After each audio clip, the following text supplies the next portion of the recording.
pour palper la réalité du doigt, voir ce que vit réellement la population ici sur place, voir également les questions liées à l'humanitaire, parce que vous avez appris qu'on négociait sur le couloir humanitaire, mais aussi il y a toutes ces questions sur les violations des droits humains. Donc il était important pour nous de discuter froidement avec les acteurs qui sont ici sur place, mais aussi prodiguer nos conseils et montrer à quel point la paix est une nécessité incontournable. Nous sortons de cette audience très satisfaits dans la mesure où nous avons convergé nos vies sur la nécessité de la paix, que ce soit les acteurs qui sont ici de l'AFC M23, ont vite compris que même les armes ne donnent toujours pas la paix si les hommes ne se décident pas de s'asseoir et discuter. Et c'est ce qui nous donne l'assurance. Et donc c'était aussi pour nous l'occasion de faire parvenir le message de la population congolaise. Vous savez qu'il y a beaucoup d'inquiétudes sur ce qui s'est fait. Mon collègue l'a dit. Les uns parlent de la balkanisation, les autres parlent de crimes des masses, et donc il était important pour nous de nous approcher, mais aussi de voir, comme je l'ai dit, la situation, la réalité. Et donc nous allons rentrer, continuer notre périple, parce que c'est la mission pastorale. Donc c'est la première étape de cette mission, c'est de recueillir les avis, écouter, parce que nous faisons de la pastorale. Il n'y a pas de pastorale sans écoute, donc il faut écouter toutes les parties impliquées.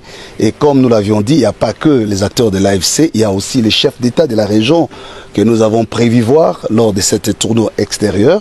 Et puisque vous parlez de la femme, je voudrais déjà vous signaler que nous avons reçu les organisations des femmes à Kinshasa, une centaine d'organisations de femmes, mais la perspective reste ouverte pour toute autre organisation, surtout au niveau des provinces, et singulièrement ici à Goma. Donc s'il y a encore des organisations de femmes, parce qu'elle est souvent la victime, la femme, dans le cas d'espèces. Donc pour dire, la femme, les enfants, les vieilles personnes sont une priorité par rapport à notre démarche. Mais pourquoi elle ne doit pas participer directement?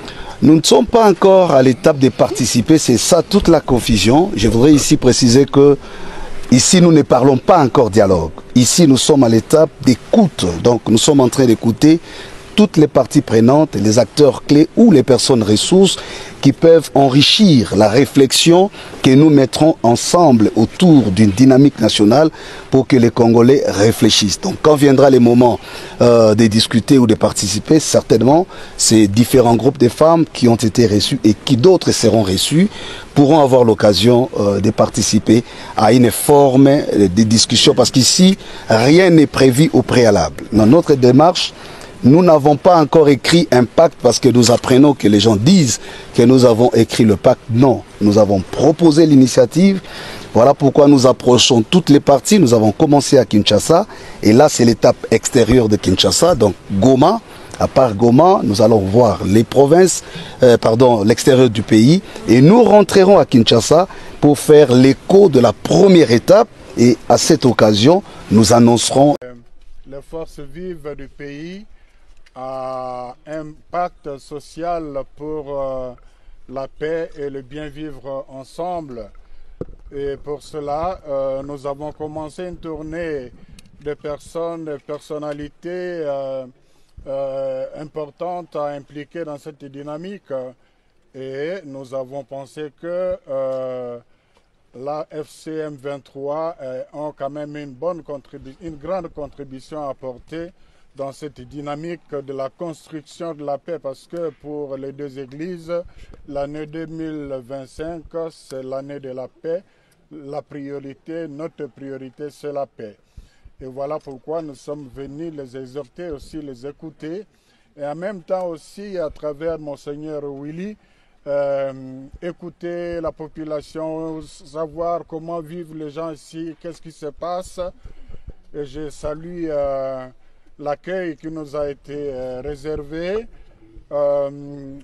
AFC et M23, bar M23 représenté par Corneille Nanga, nous a expliqué les raisons de leur agir. Ce n'est pas à moi de le dire parce que je ne suis pas leur porte-parole, mais à ce stade, je peux dire qu'en les écoutant, ça nous a motivé davantage de travailler dans le sens de ce pacte-là. On a compris qu'il y a beaucoup de choses qui pourront être réglées si les Congolais se mettaient autour d'une table. C'était aussi l'occasion de partager avec eux les préoccupations des Congolais sur la perte de la balkanisation, l'exploitation illicite de matières premières. Là aussi, on a eu des réponses assez rassurantes qui ne sont pas dans la dynamique de la balkanisation, ils ne sont pas dans la dynamique de l'exploitation illicite. Ils nous ont expliqué un peu comment ça se passe dans ce domaine-là. Et c'était aussi l'occasion de faire des plaidoyers pour l'ouverture de l'aéroport, du port, mais aussi pour obtenir l'arrêt de la guerre le plus tôt possible parce que nous restons convaincus que la solution à cette crise n'est pas militaire. Alors, qui répondez-vous à l'UDPS et à l'Union sacrée qui se sont ouvertement opposés à votre initiative? Ben, j'ai suivi cet imbroglio-là parce que j'ai dit imbroglio. Vous avez suivi, nous avons été reçus par le chef de l'État qui est leur autorité morale. D'ailleurs, c'est la presse présidentielle qui a relayé l'interview que nous avons accordée. Le chef de l'État a salué l'initiative qu'il a taxée de louable pour reprendre son expression. Il a encouragé l'initiative. Il a dit qu'il accueillait ça respectueusement. Je reprends les mots du chef de l'État. Alors quand j'entends notre son de cloche, je crois que ça n'engage que ceux qui ont parlé. Et puis nous demeurons dans notre démarche pastorale. Nous sommes convaincus de ce que nous voulons faire et nous savons que la majorité des Congolais ne souhaitent que la paix et le plus vite possible. Et nous sommes convaincus que l'implication de tout le monde, y compris de ceux que nous sommes venus rencontrer ici, est nécessaire pour sortir de cette situation. Donc nous continuons notre mission, faisant d'abord, c'est la foi qui nous guide, et puis les réactions de forces vives que nous rencontrons nous rassurent. On sait tous que ces discussions se tournent, ou bien ce problème tourne autour du dialogue qui est inclusif, qui inclut les M23, la FCM 23 et le président Tshisekedi. A-t-il accepté de rencontrer les M23 ou bien? D'abord, nous évitons le terme dialogue qui est pollué dans le contexte de notre pays. Nous parlons de forum national, un forum pour le consensus national. Et cela, qui dit consensus, toutes les parties prenantes doivent être impliquées.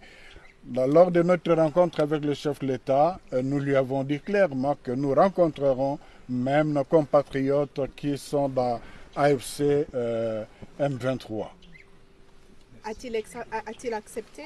Il a accepté de le faire? Bon, il ne nous a pas interdit et il n'avait pas à nous interdire parce qu'il a compris que c'est une démarche pastorale qui n'exclut personne. Éminence, vous êtes aussi à Goma, mais il y a en attendant les affrontements qui continuent dans le secteur de Kabi. Quelles sont les assurances ici à Goma où vous êtes en train de retrouver l'AFC 23 et votre démarche à parler jusqu'au bout et pour le bien-être du Congo? Nous sommes venus justement les sensibiliser, ceux qui nous ont bien accueillis.